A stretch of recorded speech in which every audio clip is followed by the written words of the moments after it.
जय माता पार्वती। ओम नमः शिवाय। जय भोलेनाथ। प्यारे बच्चों, कैसे हो तुम? आज तुम्हारे महादेव जी तुम्हारे लिए बहुत ही रोचक और विधिवत संदेश लेकर के आए हैं, क्योंकि इस संदेश में तुम्हारे ज्ञान को प्रकाशित किया जाएगा। जो तुम अज्ञानता की ओर बढ़ रहे हो उसी को सुधार कर तुम्हारे अंदर ज्ञान प्रवाहित किया जाएगा, क्योंकि तुमने कुछ ऐसे कार्य किए हैं, कुछ ऐसी चीजों को अनुचित और व्यवस्थित ढंग से प्रस्तुत किया है, जिसका तुम्हें आज फल मिलने वाला है। क्योंकि जो तुमने अन्य भारी दोनों को सहन किया है वही तुम्हारे लिए तुम्हारे दिल में खटक रहे हैं। मेरे बच्चे, इस संदेश को आज पूरा देखना, इसे पूरा देखकर ही जाना, इस बीच में छोड़कर बिल्कुल मत जाना, क्योंकि यह बीच में छोड़ना तुम्हारे लिए अच्छा नहीं होगा। क्योंकि यदि आज इस संदेश को छोड़ते हो तो तुम समझो तुम्हारा भाग्य ही तुमसे दूर चला जाएगा, क्योंकि मैं जो भी तुम्हारे लिए बेहतर बना रहा हूँ वह तुमसे दूर चला जाएगा। मेरा यह एक विनम्र निवेदन है कि इस संदेश को अंत तक पूरा सुनो, इसे देखा या किसी भी प्रकार का इग्नोर करके मत जाएं। फिर से मेरे बच्चे में तुम्हारे लिए बहुत ही मेहनत चाहिए। संदेश लेकर के आया हूँ तुम्हारे जीवन को सुधारने के लिए, तुम्हारे जीवन की समस्याओं को दूर करने के लिए। तो तुम्हें भी थोड़ा समय निकाल लेना चाहिए मेरे संदेश को सुनने के लिए, और मेरे संदेश को सुनकर के अपने जीवन को कृतार्थ कर लीजिए। मेरे बच्चे, तुमने एक बहुत बड़ी गलती कर दी है, जिसका परिणाम तुम्हें भोगना ही पड़ेगा। यदि इससे बचना चाहते हो तो मेरे संदेश में अंत तक बने रहो। तो मेरे बच्चे, इस संदेश में आगे बढ़ने से पहले तुम्हारे प्रभु भोलेनाथ जी तुमसे एक छोटी सी प्रार्थना करना चाहते हैं। यदि प्रार्थना को स्वीकार करते हो तो मेरे संदेश को तुरंत लाइक कर दीजिए और हमारे चैनल को सब्सक्राइब करके कमेंट में जय माता रानी, ओम नमः शिवाय, हर हर महादेव, जय काली माता, जय सरस्वती माता, जय श्री राम, जय हनुमान और जय जय श्री बालाजी महाराज जल्दी जल्दी से टाइप कर दीजिए। जैसे ही तुम मेरे इन सभी दिव्या नाम को टाइप करोगे वैसे ही तुम्हारे घर में मेरी एक्टिव शक्तियां प्रवेश कर जाएंगे और तुम्हारे घर की सभी समस्याओं को दूर कर देगी। जो तुम गलत कार्य कर रहे हो, जिस तरीके से तुम अपने दिमाग को नियंत्रण में नहीं रख पा रहे हो, वह सब ठीक ठाक हो जाएगा और तुम्हारा कार्य बेहतर तरीके से चलने लगेगा। तुम जो भूल रहे हो वह तुम्हें याद आने लगेगा। तुम्हारा खोया हुआ सब वापस आ जाएगा। जो तुम प्राप्त करना चाहते हो वह प्राप्त कर लो, क्योंकि मेरा उद्देश्य यही है। मैं जिस प्रकार से तुम्हारे जीवन में कार्य कर रहा हूँ, जिस प्रकार से तुम्हारे जीवन में हस्ताक्षर कर रहा हूँ, वह तुम्हारे सुनहरे भविष्य के लिए है। मैं तुम्हारे भविष्य को दो उज्जवल बनाना चाहता हूँ, तुम्हारे भविष्य कोई बेहतरीन बनाना चाहता हूँ, परंतु उसके लिए तुम्हें बहुत कुछ करने की आवश्यकता है और बहुत ज्यादा पर्याप्त मात्रा में तुम्हें मेहनत करने की आवश्यकता है। परंतु मेरे बच्चे, कहीं कहीं पर तुम अपने मार्ग से भटक जाते हो, कुछ गलतियां कर देते हो, जिन वजह से तुम्हें बहुत भारी नुकसान भी भोगना पड़ जाता है। जिस प्रकार से तुम गलतियों को करते हो वह करना तुम्हें नहीं चाहिए, परंतु पता नहीं किस वजह से तुमसे ऐसे कार्य हो जाते हैं। ना जाने किसी के कहने पर तुम यह कार्य कर डालते हो या तुम्हारा दिमाग नहीं करता है, इस वजह से यह कार्य कर डालते हो, परंतु फिर भी तुम्हें इस कार्य को तो ऐसे करना ही नहीं चाहिए। तुम्हें अपने विनम्र स्वभाव से और बड़ी ही सद्बुद्धि के साथ इस कार्य को करना चाहिए। यदि तुम यह कार्य को अपने करते हो तो जीवन में कभी भी हार नहीं मानोगे और ना ही कभी पीछे हटोगे, क्योंकि मैं बेहतरीन और बेहतर तुम्हारे लिए लेकर के आता हूँ। आगे भी तुम्हारे लिए बेहतर तरीके से प्रस्तुत हो जाऊंगा, क्योंकि मैं तुमसे सदैव जुड़ा रहना चाहता हूँ और तुम भी मुझे सदैव जुड़े रहना, क्योंकि मैं तुम्हारा भगवान हूँ, परमपिता हूँ, महादेव हो।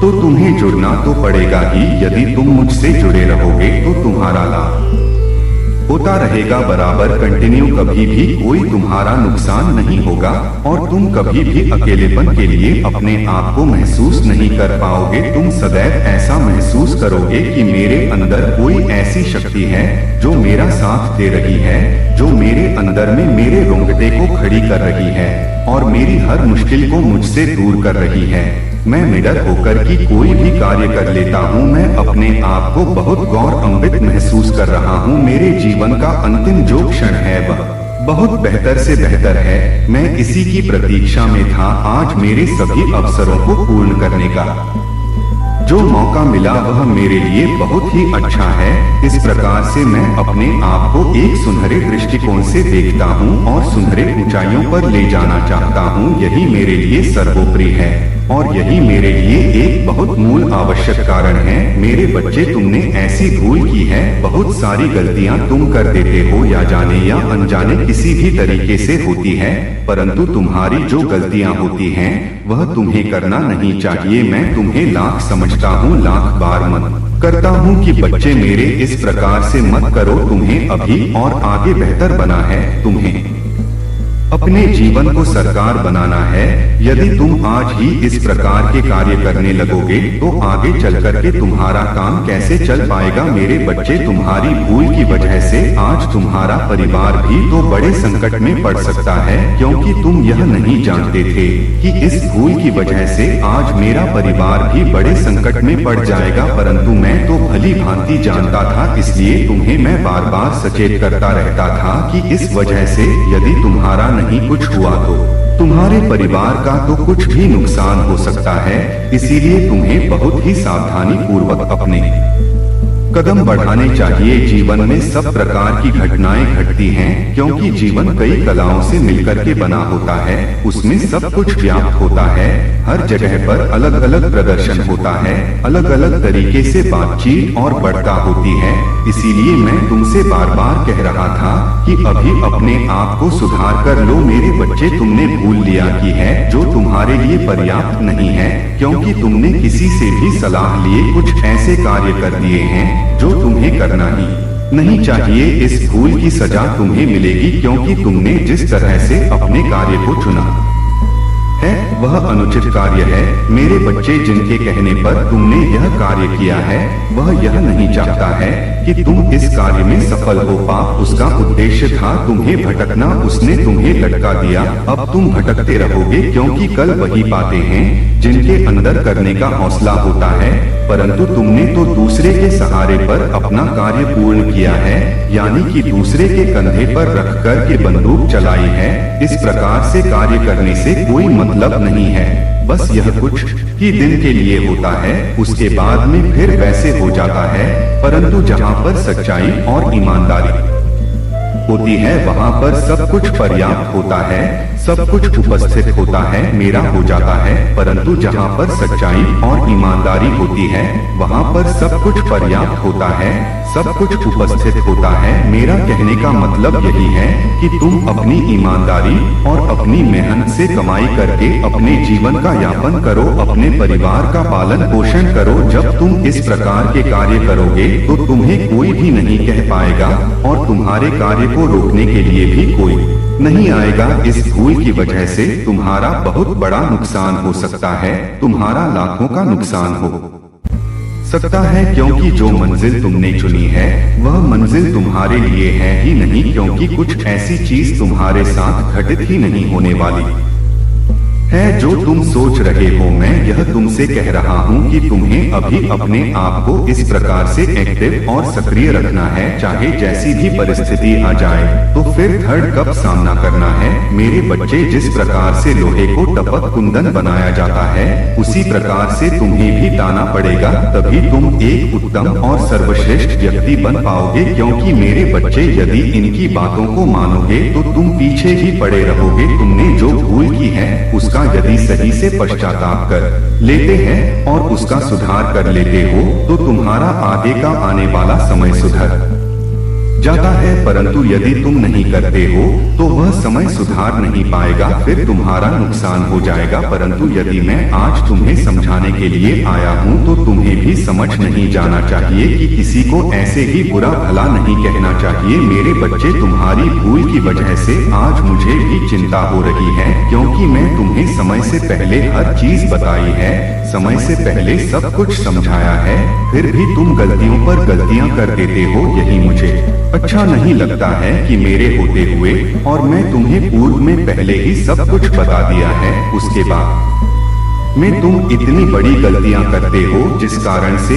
आज मुझे बहुत दुख हो रहा है, क्योंकि मेरे बच्चे मैं तुम्हें बहुत आगे ले जाना चाहता था, बहुत ऊपर ले जाकर के तुम्हें बैठना चाहता था, परंतु तुम स्वीकार ही नहीं करना चाहते हैं। तुम यही स्वीकार करना चाहते हो जिस प्रकार से सभी जीवन यापन कर रहे हैं, ठीक उसी प्रकार से तुम भी अपना जीवन यापन करना चाहते हो, परंतु मेरे बच्चे इसमें कुछ और रखा नहीं है। यह जहाँ तक है वहीं तक सीमित है, परंतु मैं जहाँ पर तुम्हें ले जाना चाहता हूँ वह असीमित है, असीमित जगह है, असीमित प्यार है, असीमित खुशियाँ है, सब कुछ असीमित मात्रा में है। तुम्हें कुछ करने की जरूरत नहीं है, पर तुम्हें उसे प्रेम से अपने दिल में धारण करने की जरूरत है। जीवन में सब कुछ सर्वत्र है, परंतु कठिन है, क्या मुश्किल है, उसे समझाना बहुत ही मुश्किल होता है। जब तुम किसी कार्य क्षेत्र में जाते हो तभी समझ पाते हो कि इसका मूल उद्देश्य क्या है, मूल मतलब क्या है, उसके बाद में डिसाइड करते हो कि करना क्या है, क्या नहीं करना है। मेरे बच्चे, इस भूल की सजा तो तुम्हारे लिए बहुत बड़ी हो सकती है, परंतु तुम मेरे प्रिय संतान हो, प्रिय भक्त हो, प्रिय बच्चे हो, इसीलिए तुम्हें मैं ज्यादा कुछ करने की कोई भी बात नहीं की है, क्योंकि मेरे बच्चे ऐसी इतनी बड़ी गलतियों को करने से उसे बहुत बड़ा पाप मिलता है, बहुत बड़ा दुख मिलता है। क्योंकि मेरे बच्चे, तुमने अपने प्यार को नहीं जहाँ पर तुमने चाहा था, परंतु अब जो तुम्हारे जीवन में प्यार आने वाला है वह तुम्हारे लिए बेहतर से बेहतर ही होगा, क्योंकि यही तुम्हारे लिए पर्याप्त है, परफेक्ट है, हर तरीके से तुम्हारे जीवन को आगे चलने में पर्याप्त रहेगा। क्योंकि मेरे बच्चे, आज के टाइम पर कोई सच्चा जीवन साथी बिल्कुल मुश्किल ही मिल पाता है, क्योंकि मेरे बच्चे, या ऐसी भूल है तुम्हारी जिसको तुम जीवन में दोबारा मत दोहराना। क्योंकि मेरे बच्चे, यदि तुम मुझे दोबारा जीवन में दोहराते हो तो तुम्हारा बहुत बड़ा नुकसान होगा। तुम्हें यह समझ में नहीं आएगा कि मैं इस परेशानी से कैसे बाहर निकलूं, क्योंकि मेरे बच्चे, कोई भी परेशान रहना नहीं चाहता है। सभी लोग अपने जीवन में सुखी पूरा कपड़ा जीवन जीना चाहते हैं, और जो मेहनत की कमाई है उसी में अपना गुजर बसर करना चाहते हैं। बस उनके लिए उतना ही पर्याप्त होता है, ज्यादा कुछ करने की जरूरत नहीं है, ज्यादा कुछ मेहनत करने की आवश्यकता नहीं है। मेरे बच्चे, इससे पहले मैंने तुम्हें समझाया था, जो गलतियां थी, जो भूल थी, उसे सुधारने के लिए, परंतु तुमने सुधार नहीं, ऐसे ही छोड़ दिया। जब तुम्हारा नुकसान हुआ, जब तुम्हारे ऊपर बात बहुत बड़ी आई, तब तुम्हें समझ में आया कि मुझे करना क्या चाहिए। मेरे बच्चे, दावा करने के लिए या अपनी स्वीकृति प्रदान करने के लिए मेरे भाग्यशाली अंक 555 को टाइप कर दीजिए, ताकि तुम्हारी उपस्थित मुझे तक आसानी से पहुंच जाए, और तुम्हारा कनेक्शन मुझे हो सके। तुम सदैव मुझसे जुड़े रहो और कभी भी मुझसे दूर जाने के बारे में सोचो हीरा, या तुम्हारा इतना करना तुम्हारे भाग्य को बदलने के लिए पर्याप्त है। मेरे बच्चे, जीवन में बहुत कुछ करना है, अभी आगे जीवन पड़ा हुआ है सब कुछ करने के लिए, परंतु आज ही सब कुछ करना तुम्हारे यह संभव नहीं है। बहुत संभल कर चलना चाहिए, क्योंकि मेरे बच्चे, पग पग पर यहाँ पर रिस्क है। यह संसार बहुत ही स्वार्थी है, क्योंकि यहाँ पर स्वार्थ से भर लोग अधिकतर रहते हैं, इसलिए तुम्हें बहुत ही सावधानी से कदम रखना चाहिए। किसी के द्वार पर यदि जाओ तो उससे पूछकर ही ज्यादा चाहिए आरोप लगा देंगे, परंतु मेरे बच्चे, तुम्हारे शत्रुओं की इस समय दशा बहुत ही खराब है। उनका मन एकदम स्थिर हो गया है, वह कुछ भी कार्य करने के लिए नहीं सोच रहे हैं, बस इतना मन कर रहा है कि मेरे बच्चे, बार बार तुम यह सोचते हो कि मेरे साथ है, ऐसी घटनाएं क्यों करते हैं, मेरे साथ ही ऐसा क्यों होता है, मैंने कोई भूल नहीं की है, फिर भी मुझे भूल कर श्रेणी में रखा जा रहा है। प्रभु, मैं क्या करूं, मेरा जो इस प्रकार का कार्य है वह क्यों पूर्ण नहीं हो रहा है। तुम्हारा मेरे बच्चे, लोगों ने तुम्हारे बारे में बहुत बुरा भला बोला है, लोगों ने तुम्हें यह सब बहुत कुछ कहा है कि यह इस प्रकार के वह उसे करते हो कि बाद में बोल नहीं पा रहा है। मेरे बच्चे, आज मैं तुम्हारे लिए कुछ ऐसी चीज लेकर आ रहा हूँ जो तुम्हारे लिए बेहतरीन होने वाला है। तुम्हारे लिए उपचार, व्यवसाय और सही मार्ग के लिए प्रस्थान किया जा रहा है। आज तुम्हारे प्रभु ने जी यदि तुम्हारे लिए कुछ कर रहे हैं तो तुम्हारे जीवन के अच्छे के लिए कर रहे हैं, क्योंकि मेरे बच्चे, आज के टाइम पर कोई सच्चा साथी साथी नहीं है, किसी का कोई साथ देने वाला नहीं है और ना ही कोई अपने साथ लेकर के चलने वाला है।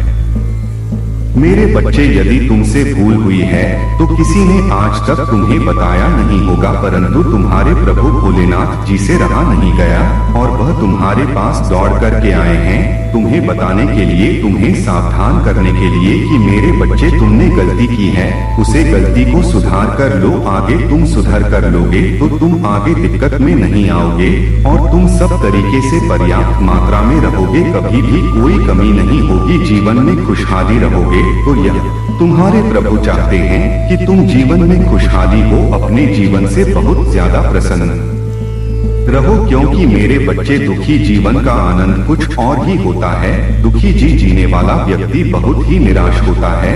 इस निराशा भरे जीवन को जीने से कोई मतलब नहीं निकलने वाला है।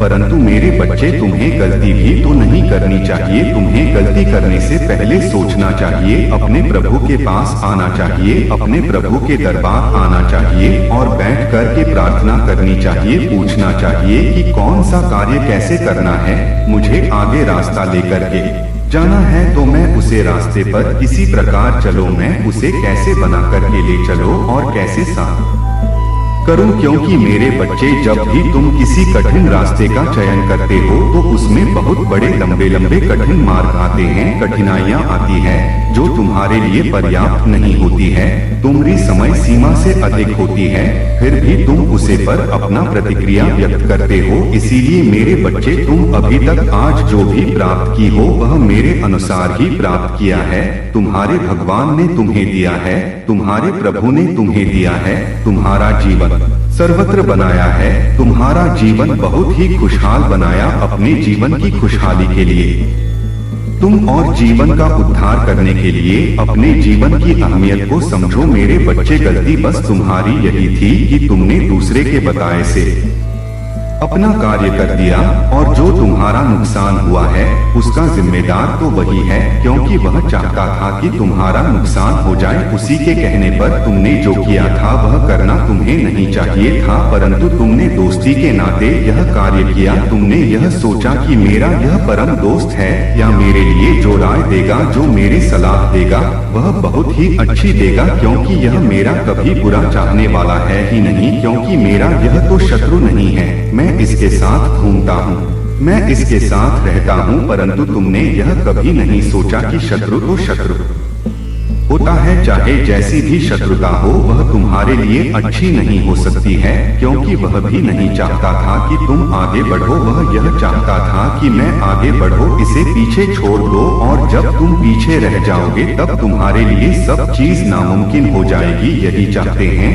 लोग, और लोगों का क्या कहना है वह तो तुम्हारे लिए कभी अच्छा नहीं सोचेंगे, क्योंकि यह सिर्फ अपने काम से कम मतलब रखते हैं, तुम्हारे लिए एक ऐसा मतलब निकाले हैं। मेरे बच्चे, इस प्रकार से मायूस बैठने से कोई मतलब नहीं निकलेगा, क्योंकि यदि तुम अभी अपने अंदर चेतन नहीं लगे, अपने अंदर साहस नहीं लगे, अपने अंदर हौसला नहीं लगे, तो तुम अभी आगे मंजिल कैसे तय करोगे, क्योंकि तुम्हारी मंजिल तो बहुत बड़ी है। जिस प्रकार की तुम्हारी मंजिल है उसे पाना तुम्हारे लिए बहुत कठिन है, परंतु फिर भी तुम यदि प्रयास कर रहे हो तो तुम्हारे लिए वह पर्याप्त ही हो जाएगा, परंतु उसके लिए तुम्हें थोड़ा प्रतीक्षा करना होगा, थोड़ी समय का इंतजार करना होगा, तभी वह तुम्हें प्राप्त हो पाएगा। क्योंकि जो तुमने रास्ता चुना है वह तो बहुत कठिन है, क्योंकि उसमें तुम्हें बहुत स्ट्रगल करना पड़ेगा, बहुत एंजॉय गाइड करना पड़ेगा, क्योंकि वह जब तुम्हारे सामने आएगा तो कुछ अद्भुत तरीके से आएगा और अद्भुत तरीका तुम्हारे लिए लेकर के आएगा जो बेहतरीन से भी बेहतरीन होगा। परंतु फिर भी कुछ लोग ऐसे होते हैं जो समझने का प्रयास नहीं करते हैं, वे ना तो दूसरों की बात मानते हैं और ना बड़ों की बात मानते हैं, पर जब उन पर कोई बड़ा संकट आता तब भी सोचते हैं कि शायद मैं इसकी बात मान गया होता तो आज मेरी यह स्थिति ना होती है, मैं भी अच्छा खासा अपना कार्य कर रहा था। पर दूसरे के बहकावे में आकर का जो शत्रु था उसके बाद गांव में आकर गए मेरे बच्चे। जितने लोग भी इस भूल को डोट सुधार लेते हैं ही अपने जीवन से तर जाते हैं। अपने जीवन में पर्याप्त मात्रा में सब कुछ पाए जाते हैं। जीवन का अहंकार उनसे दूर हो जाता है। जी अहंकार की वजह से वे लोग ऐसे कार्य करते हैं, वही अहंकार उनका दूर हो जाता है और वह एक क्षण भर के लिए किसी और के स्थान में जाना चाहते हैं। मेरे बच्चे, आप थोड़ा रुको, मैं तुम्हें एक कथा के माध्यम से पूर्व से समझाने का प्रयास करूंगा। यदि तुम आज समझ जाते हो इस सच्चाई के बारे में तो तुम्हारा जीवन धन्य हो जाता है। आज तुम इसे विस्तार पूर्वक सुनिए। बिल्कुल भी इधर उधर ध्यान मत भटकाइए और इसे छोड़कर भी बीच में मत जा, क्योंकि यह जो बात है तुम्हारे जीवन से जुड़ी हुई है और तुम्हें ज्ञान के रूप में तुम्हारे सामने आकर के प्रस्तुत हो जाएगी। तो तुम्हें बड़ी ही सावधानी और अमृता से सुनना है। सूत जी बोले हैं, विष्णु जी के अंदर ध्यान होने पर नारद जी भक्ति पूर्वक शिवलिंग का दर्शन करते हुए पृथ्वी पर विचरण करने लगे। उन्होंने ने ही शिवलिंग का प्रेम पूर्वक दर्शन किया। इस समय वेद रुद्र के गढ़ जिन्हें उन्होंने साथ दिया था, उनके समीप में जाकर चरणों पर गिर उनसे क्षमा मांगी और कहा कि हे मुनि वार्य, आपका अपराध करने वाले हम वास्तव में ब्राह्मण नहीं हैं, किंतु हम दोनों महादेव जी के गढ़ हैं, जिन्हें राजपुत्री के स्वयंवर में माया से मोहित चित होकर परेश की प्रेम से आपने हमको साथ दिया था। उसे समय हमने उसमें जानकर मौन रहना ही अच्छा समझा था, अन्यथा आप हमारा प्राण भी ले लेते, परंतु अब तो आप प्रसन्न होकर हम पर कृपा कीजिए। सूत की कहते हैं कि जब उन गानों ने भक्ति और आधार से इस प्रकार से प्रार्थना की तो उनके वचनों को सुनकर पश्चाताप करते हुए ने कहा है, सत्पुरुष में मान्य महादेव जी के गानों शिव जी की इच्छा से पहले निश्चय ही मेरी बुद्धि नष्ट हो गई थी, जिससे मोहब्बत मैंने तुमको साथ दे दिया था, परंतु जो कुछ कहा गया वह तो होना ही है, तो भी है। गाड़ो सुनो, मेरे अपराध को क्षमा करो। अब मैं तुम्हारे सांपों उधर का उपाय कहता हूँ। तुम श्रेष्ठ मुनि के वीर से जन्म लेकर रक्षा होंगे, जहाँ तुम्हें सब प्रकार ईश्वर प्रताप और बाल प्रताप होगा। तुम संपूर्ण ब्रह्मांड के राजा और जितेंद्रिय शिव भक्त होंगे और वही शिव के दूसरे शरीर से मारकर पुनः अपना पद प्राप्त करोगे। सूत की कहते हैं कि नारद जी के इन वचनों को सुनकर महादेव जी के गढ़ प्रसन्नता से अपने स्थान को चले गए। नारद जी शिवलिंग का दर्शन करते हुए दूसरी ओर पृथ्वी पर पर्यटन करने लगे। चलते चलते हुए काशीपुरी में काशीनाथ जी के दर्शन करने गए, जो सबके ऊपर विराजमान शिव जी को प्रिया, शिव को सुख देने वाली और शिव स्वरूप पूरी नगरी है, उसके दर्शन कर बेकता हो गए। वहाँ पर आनंद से उन्होंने काशीनाथ शिव जी का पूजन किया और उनकी महिमा वर्णन करते हुए प्रेम से बिहार हो गए। तत्पश्चात नारद जी ब्रह्मा लोक को गए। वहां जाकर उन्होंने अपने प्रकार से अपने पिता ब्रह्मा से शिव तत्व को पूछा। ब्रह्मा जी बोले हैं, ब्राह्मण, तुमने लोक कल्याणकारी यह बड़ा ही उत्तम प्रश्न किया है, जिसे भगवान विष्णु भी नहीं जानते। महाप्रलय के समय में सब स्थावर जंगम के नष्ट होने पर जब सूर्य ग्रह तरों से रहित होकर सब अंधकार में हो गया था और चंद्र दिन रात, एगरी वायु, पृथ्वी, जल कुछ भी नहीं था, प्रधान आकाश और अन्य तेजी भी शून्य हो गया था, तब से भेदन करने योग्य निरंतर घोर अंधकार में वह एक सब ब्रह्मा ही था, जिसको सत्य कहते हैं। जब सत्य सत्य स्वरूप कुछ भी नहीं रह गया और जिसको योगी की अंतर हृदय आकाश में देखते हैं, जो मानवादी से पैर इंद्रियों के विषय से रहित, नाम और वर्ण रहित, स्थल तथा सूक्ष्म भी नहीं है, जिससे हर्षवर्धन एवं लघु गुरु घटना बढ़ाना भी कुछ नहीं होता। श्रुति भी जिसकी सत्ता को चकित होकर कहती है, वह सत्य ज्ञान और अनंत स्वरूप तथा परमानंद परम पुरुष है, जो ज्ञान में और शोभा युक्त है, जो आपूर्ति पर तत्व है, वही सदाशिव की मूर्ति है।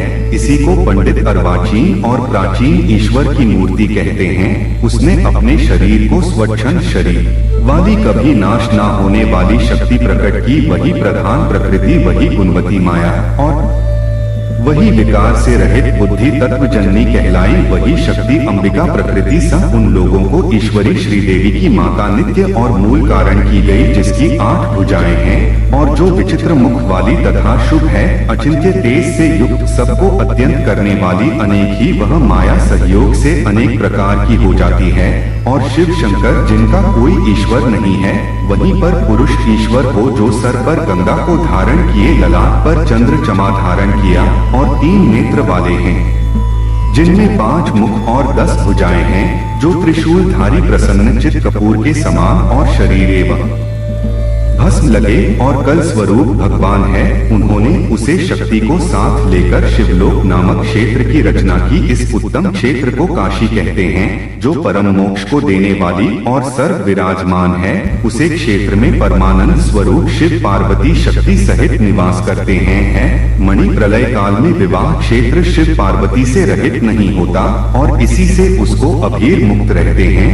धनुषधारी शिव जी ने पहले इसमें एक आनंद वन बनाया था। उसे आनंद वन में शिवा के रमन करते रहने पर है नारद जी उन्हें किसी दूसरे पुरुष के निर्माण की इच्छा हुई और उन्होंने सोचा कि हम इसका भर किसी दूसरे पर देखकर शांति से काशी में केवल चयन करें। इस प्रकार निश्चय कर उनके लक्षण के 10वें अंश में सुधार रूप आशाओं का व्यापार किया, जिससे त्रिलोकी में एक सुंदर पुरुष का आविर्भाव हुआ, जो शांत और सद्गुरु से युक्त एक गंभीरता में सागर के समान था। तब उसे अजय को गंभीरता में सागर के समान था। तब उसे अजय पुरुष ने प्रकट होकर परमेश्वर शंभु को प्रणाम कर कहा है, स्वामी मेरा नाम कहकर मेरे कर्मों को भी तो कहिए। यह सुनकर प्रभु शिवजी हंसकर बोले कि सर्वत्र व्यापक होने से जगत में तुम्हारा विष्णु नाम प्रसिद्ध होगा तथा भक्तों को सुख देने वाले तुम्हारे और भी बहुत से नाम होंगे। तुम परम कार्य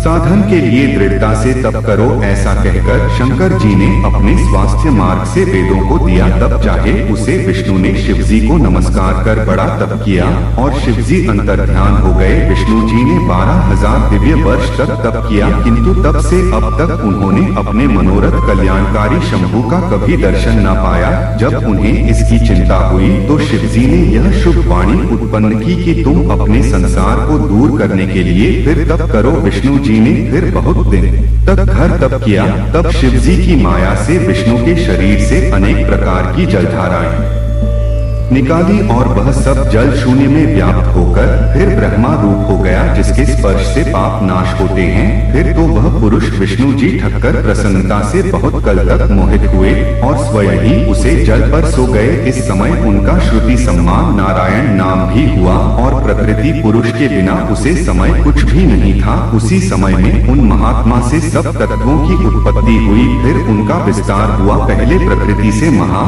और महान से 3 गुण उत्पन्न हुए, फिर उसने 3 गुण और भेड़ वाला अहंकार उत्पन्न हुआ। उसे तन्मत्र 5 भूत प्रकट हुए और उसने नेत्र, कान, नाक, जीभ और त्वचा आदि ज्ञानेंद्रिय तथा वाणी, हाथ, पैर, गुड़ा और उपस्थित यह कर्मेंद्रिय उत्पन्न हुई। इस प्रकार पुरुष के बिना यह सब प्रकृति का जड़ रूप कार्य हुआ, जो सब तत्व शिव जी की इच्छा से 24 प्रकार के हैं। यह सब एकत्र होकर ब्रह्मा रूप जल में सो रहे। ब्रह्मा जी बोले, श्री नारायण देव के सहन करने पर शिव जी की इच्छा से उनकी नाभि में से एक विशाल कमल की उत्पत्ति हुई, जिसका अनंत योजन का विस्तार और अनंत आयोजन की ऊंचाई थी। इसके साथ की सामने अर्थात पार्वती सहित शिवजी ने मुझे उत्पन्न किया। इस प्रकार में हिरण्यगर्भ उसे कमल से प्रकट हुआ, जिसके 4 मुख, लाल मस्तक पर त्रिपुंड धारण किए हुए। मैंने उसे कमल के अतिरिक्त और कुछ भी नहीं देखा। उसे समय मुझे कुछ भी ज्ञान नहीं था, जिससे मैं ना तो यह जाना कि मैं कौन हूँ और मुझे किसने उत्पन्न किया है। कुछ ही क्षण पश्चात मुझे बुद्धि प्राप्त हुई और कमल के नीचे में अपने कर को ढूंढने लगा है।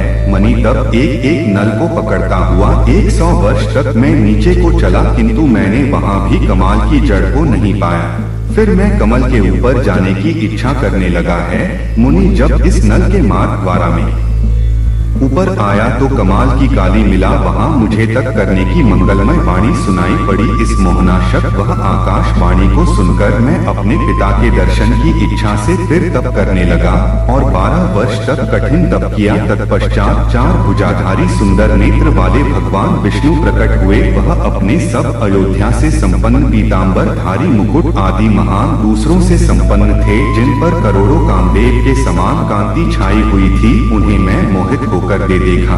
सत्य असत में महापूज नारायण भगवान को देखकर मैं बड़ा प्रसन्न हुआ और शिव की माया से मोहित होकर अपने पिता को ना जानकर उनसे बोला कि तुम कौन हो। फिर मैं अपने हाथ से उसे सनातन पुरुष को जगाया, परंतु मेरे तीव्र हाथों द्वारा जगे जाने पर भी वह क्षण मात्र के लिए ही जागे और मुख से बोले कि तुम निर्भय हो जाओ, मैं तुम्हारी संपूर्ण कामनाओं को पूर्ण करूंगा है। देवर्षि तब उन मुस्कुराते हुए विष्णु जी से ऐसे वचन सुनकर रजोगुण से विरोध मानकर मैं उन जनार्दन से कहा कि है निष्पाप, क्या तुम नहीं जानते कि मैं सबके संकट का कारण हूँ। मैं तुम शिष्य जैसा मुझ पर शासन करते हो। मैं साक्षात जगत का कथा प्रकृति का प्रवर्तक सनातन आज ब्रह्मा और विष्णु से उत्पन्न होने वाला विष्णु की आत्मा हूँ। वेद मुझे स्वयंभू स्वराज परमेश्वरी और श्रेष्ठ कहते हैं। हे नारद, जब मैं ऐसा कहा तो रमापति भगवान मुझ पर बहुत क्रोध हुए और कहने लगे कि अवश्य तुम लोक कर्ता को मैं जानता हूँ, परंतु तुम तो मेरे ही अविनाशी अंग से उत्पन्न हुए हो। क्या अब तुम निर्दोष नारायण जगन्नाथ को भूल गए कि संदेह तुम मेरे ही नाभि कमल से तो उत्पन्न हुए हो, परंतु इसमें तुम्हारा अपराध भी तो नहीं है, क्योंकि मैंने तुमको अपनी माया से मोहित कर दिया है। चतुर्मुख या मेरा वचन सत्य है कि सब देवों का ईश्वर मैं ही हूँ। मैं ही सबका कर्ता भरता और व्यापक हूँ। मैं ही आदित्य पर ब्रह्मा पितामह और पर तत्व हूँ। यह सब कुछ मुझ में चराचर जगत स्थित है। तुम मेरी शरण आओ, मैं तुम्हारी सब दुखों से रक्षा करूँगा। ब्रह्मा जी कहते हैं कि जब भगवान विष्णु ने ऐसा कहा तब मैं ब्रह्मा क्रुद्ध होकर ललकाकर उनसे बोला कि तुम कौन हो, बहुत बकवास ना करो, तुम परब्रह्म ईश्वर नहीं हो, तुम्हारा भी कोई करता होगा। शंकर जी की माया ने मुझे मोहित कर दिया था। मैं हरि से रोमन शिकारी युद्ध आरंभ कर दिया। तब मेरे और उनके बीच में लिंग प्रकट हुआ। हम दोनों ने उसे देव को नमस्कार कर अपना युद्ध बंद कर दिया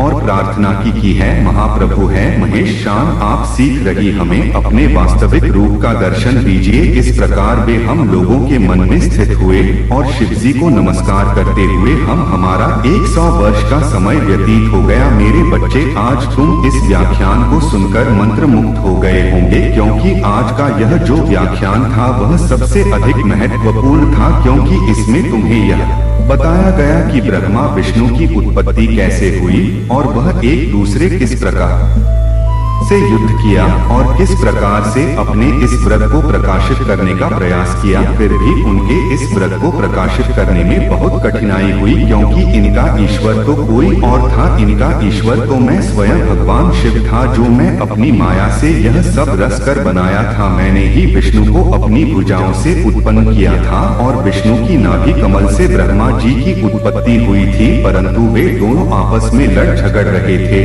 वह सोच रहे थे कि मैं भगवान हूँ, वह कह रहे थे कि मैं भगवान हूँ। दोनों ब्रह्मा विष्णु आपस में युद्ध कर रहे थे। परस्पर युद्ध करते हुए जब अधिक समय हो गया और एक दूसरे को पराजित न कर सके, तब मैं स्तंभ रूप में वहां पर प्रकट हो गया और लिंग स्वरूप देखकर वे दोनों भयभीत हो गए और देखने लगे। फिर मैं उन लोगों से कहा कि तुम जाओ और मेरे अंत का पता करो। यदि तुम दोनों में से कोई मेरे अंत का पता कर सकता है तो मैं उसे सर्वश्रेष्ठ भगवान मान लूंगा, और यदि नहीं कर सकते हो तो उसे नहीं मानूंगा बिल्कुल भी। तब ब्रह्मा और विष्णु ने निश्चय किया कि मैं इसका पता लगाकर रहूंगा कि इसका अंत कहाँ पर होता है। ब्रह्मा जी ऊपर की ओर चल दिए और विष्णु जी नीचे की ओर चल दिए। पता करने के लिए सहस्त्र वर्ष बीत गए, परंतु कुछ भी वहां पर ना मिला। अंत और चोर का कोई नाम और निशान नहीं था। यह देखकर सोचकर घबरा रहे थे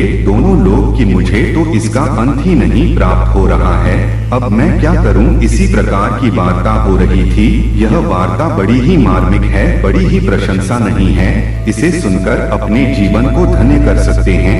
यदि आज आपने इसे पूरा समझ लिया और सुन लिया तो अपने जीवन में कभी भी किसी से कोई गलत कार्य नहीं करोगे और ना ही अपने पर अहंकार करोगे, क्योंकि जो भी व्यक्ति अपने पर अहंकार करता है उसी का सर्वनाश होता है। जैसा कि तुमने देखा ब्रह्मा और विष्णु का किस प्रकार से अहंकार रूपी युद्ध हो रहा था, जिसमें कि ब्रह्मा की हाथ हुई क्योंकि उन्होंने मुझसे झूठ बोला था। झूठ बोलने का नतीजा उन्हें मिला, उनका 8वां सर काट दिया गया, जो कि मेरे स्वरूप काल भैरव ने उसे काट दिया। अब तुम्हें और ज्यादा समझने की आवश्यकता नहीं है। मुझे आशा कि तुम भली भांति समझ गए होंगे। यदि समझ गए हो और अपने प्रभु अपनी माता पर विश्वास है तो कमेंट बॉक्स में हाँ टाइप करिए कि हाँ, मेरे प्रभु भोलेनाथ जी ने मेरे जीवन में जिस प्रकार से यह कथा संपूर्ण तरीके से बताई है, यह मेरे लिए बहुत अहम भूमिका रखने वाली है। और जो भी मेरे जीवन में गलत हुआ है, जो मैंने भूल की है, उसका भी मुझे भान करवाया है। आज मुझे प्रसन्नता हो रही है कि मेरे प्रभु ने मेरे यह इतना बड़ा उपकार किया और मेरे द्वारा पर आकर के मेरे लिए सब कुछ आसान कर दिया है। मैं जो सोचता था वह अब मेरे साथ हो रहा है। मेरे साथ बहुत ही विचित्र तरीके से कार्य हो रहे हैं, क्योंकि मेरे प्रभु की जो एंट्री मेरे जीवन में हो गई है वह मेरे लिए खुशहाली बनी हुई है। मेरा जीवन सर्वत्र खुशहाल हो गया है, क्योंकि प्रभु की कृपा और प्रभु की महिमा अनंत है। उन्होंने अपनी महिमा और कृपा से मेरे जीवन को कृतार्थ कर दिया है। अब मैं अपने जीवन में खुशहाली हूँ। मैं अपने जीवन की खुशियों को किसी से नहीं बताना चाहता हूँ, परंतु मैंने परमपिता महादेव जी का धन्यवाद भी करना चाहता हूँ साथ साथ में, क्योंकि उन्होंने मुझ पर जिस प्रकार से उपकार किया है वह मेरे लिए बहुत ही बड़ा उपकार है। क्योंकि मैं जो सोचता नहीं था वह मुझे मिल गया है। मेरे प्रभु के दर्शन मिल गए हैं, इतना ही मेरे लिए पर्याप्त है। मैं इतने में ही रहूंगा अपने प्रभु के दर्शन करके, क्योंकि मैं बहुत दिनों से प्रभु की इच्छा कर रहा था, प्रभु का दर्शन करना चाह रहा था। परंतु आज उन्होंने मुझे जो दर्शन दिया है उसे मैं धन्य हो गया है, और जो भी मुझे बताया है वह मेरे लिए सर्वोपरि है। मैं अपने प्रभु की बातों को स्मरण करते हुए आगे की ओर बढ़ूंगा और अपने जीवन में सर्वत्र कल्याण की कामना करूंगा और दूसरों का भी कल्याण करूंगा, क्योंकि मैं अपने आप को अच्छे तरीके से ही प्रस्तुत करूंगा। मेरे बच्चे, तुम जो समझो वही तुम्हारे लिए उचित है। यदि तुम्हारे ज्ञान का मार्ग खुल गया है, तुम्हें ज्ञान प्राप्त हो गया है, तुम्हें अच्छी सीख प्राप्त हो गई है, तो बहुत ही बेहतर है। तुम्हें इसी प्रकार से कार्य करना है। जीवन में कभी धोखा नहीं खाओ, जीवन में कभी हार नहीं मानोगे। तुम्हारा सर्वत्र जय जयकार होगा, तुम्हारा नाम होगा, लोग तुमसे बहुत ही ज्यादा प्रेम करेंगे। तो मेरे प्यारे बच्चे, अब मेरे वापस जाने का समय गया है। अब मैं वापस जा रहा हूँ अपने कैलाश धाम में। अगला संदेश तुम्हारे लिए फिर अगले दिन लेकर के आऊंगा, जो तुम्हारे जीवन से जुड़ा होगा और तुम्हारे जीवन को बेहतर बनाने के लिए होगा, क्योंकि मैं जो भी संदेश लेकर के आता हुआ तुम्हारे लिए सटीक और सही होता है। क्योंकि मैं जो भी गतिविधियां तुम्हारे जीवन में हो रही होती है वही मैं लेकर के आता हूँ। तो अब मैं चलता हूँ। तुम्हारा कल्याण हो, तुम्हारा जीवन मंगलमय हो। ओम नमः शिवाय। जय माता पार्वती, हर हर महादेव। जय शंकर, जय भोलेनाथ, जय हनुमान, जय श्री राम और जय श्री बालाजी महाराज। नमः पार्वती पतये, हर हर महादेव शिव शंभु।